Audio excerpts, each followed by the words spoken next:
Seconde vidéo sur les écritures scientifiques des nombres. Donc dans une première vidéo, on avait parlé des grands nombres. Et bien dans cette vidéo, on va parler de l'écriture scientifique des très petits nombres, comme celui-là, de 10 milliardièmes. Qu'est-ce qui peut être aussi petit que ça? Eh bien beaucoup de choses en fait, comme par exemple ici un atome. Donc un atome, tu sais que c'est la plus petite partie qui compose la matière. Très rapidement, hein, très schématiquement. Donc la taille d'un atome, c'est à peu près, justement, de 10 milliardièmes de mètre. Donc un nombre très très petit, mais malgré tout long à écrire, hein, du fait, tu vois, de tous ces zéros. Donc on va lui donner une écriture scientifique à ce nombre. Donc si tu te souviens, l'écriture scientifique d'un nombre, ça a la forme d'un produit entre un nombre qui ne doit posséder qu'un seul chiffre non nul avant sa virgule, par une puissance de 10. Alors si tu regardes la taille de l'atome, tu peux me dire il y a déjà un seul chiffre avant la virgule. Ce qui est vrai. Mais dans la définition, on parle bien d'un seul chiffre non nul, c'est-à-dire sans compter le zéro. Parce que des zéros avant la virgule, tu sais qu'on peut en mettre autant qu'on veut. Hein. Ils sont totalement inutiles, mais on peut en mettre autant qu'on veut. Donc en fait, on ne compte pas les zéros. Donc dans ce nombre-là, la virgule, si on ne veut pas qu'il y ait un zéro avant elle, il n'y a pas beaucoup le choix, il faut la mettre ici, après le 2. Voilà, donc mon premier nombre, c'est 2, hein, ici. Maintenant, il faut le multiplier par une puissance de 10 de façon à rétablir l'égalité entre ce nombre et celui-là. Alors, la virgule, je l'ai posée actuellement ici, hein, parce que j'ai pris 2. Mais le nombre 2 est trop grand hein, par rapport au nombre initial. Donc ici, mon nombre 2, il va falloir que je le rende plus petit. Hein, il va falloir que je le divise par 10 plusieurs fois, sachant qu'à chaque fois que je le divise par 10, ma virgule se décale d'un rang vers la gauche.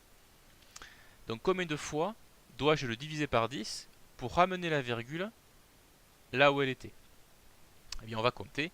Je le divise par 10 une fois, donc j'arrive à 0,2. Une deuxième fois, j'arrive à 0,02. Une troisième fois, une quatrième fois, une cinquième fois, sixième fois, septième fois, huitième fois, neuvième fois et dixième fois. Voilà, il faut que je divise à 10 reprises par 10 pour retrouver mon nombre initial. Donc, si tu te souviens de ton cours sur les puissances de 10 d'exposants négatifs, tu sais qu'un exposant négatif, ça correspond justement non plus à des multiplications répétées, mais à des divisions répétées.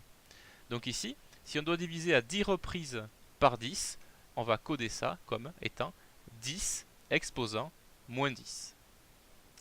Et bien voilà l'écriture scientifique de la taille d'un atome.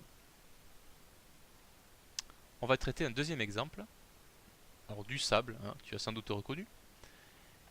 Ceci, c'est la masse approximative d'un grain de sable. Donc c'est à nouveau très petit, bien sûr. Et on va donc en donner l'écriture scientifique. Donc commençons, c'est un produit. Ici, il me faut donc un nombre qui ne possède qu'un seul chiffre non nul avant sa virgule. Donc ma virgule, pour l'instant, c'est un 0, donc ça ne va pas. La virgule, il faut que je la mette donc ici entre le 3 et le 8. Voilà, c'est 3,8 mon premier nombre. Maintenant, donc ce 3,8, il va falloir que je le multiplie par une puissance de 10 de façon à revenir à ma masse initiale. Donc ma virgule, pour l'instant, je l'ai mise là. Il faut que je la ramène ici. Donc je vais diviser par 10 à nouveau plusieurs fois pour ramener la virgule là où elle était. Hein, je divise par 10 une fois, deux fois, trois fois, quatre fois, cinq fois, six fois, voilà c'est suffisant. Donc je dois diviser à 6 reprises par 10, donc que je code 10 exposant moins 6. Hein, donc toujours pareil, le moins signifiant qu'on fait l'inverse de d'habitude, c'est-à-dire qu'on ne multiplie pas par 10, mais qu'on divise par 10. Et voilà donc l'écriture scientifique de la masse d'un grain de sable. Je viens donc de te montrer comment tu peux donner l'écriture scientifique d'un petit nombre.